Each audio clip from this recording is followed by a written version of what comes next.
Salam Goik Gostan, saya Ross. Terima kasih kerana menonton. Hari ini kita berada di bawah laluan LRT 3 yang baru, belum buka lagi.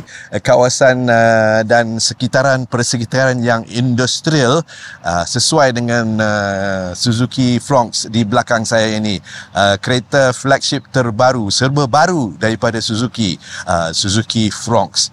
Dalam pasaran kereta SUV compact crossover yang banyak saingan, Suzuki Fronx ini hadir dengan pendekatan yang serba baru.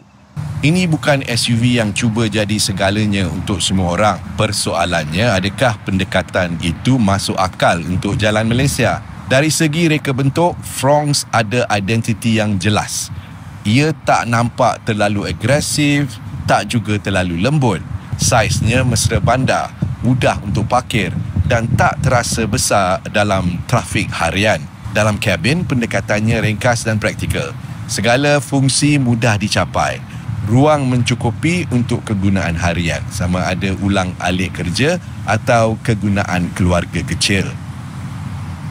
Di atas jalan, Fronx terasa ringan dan mudah dikawal. Untuk pemanduan bandar, ia selesa dan tidak memenatkan.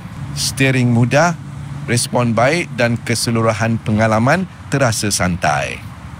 Sistem hybrid di sini bukan untuk angka semata-mata.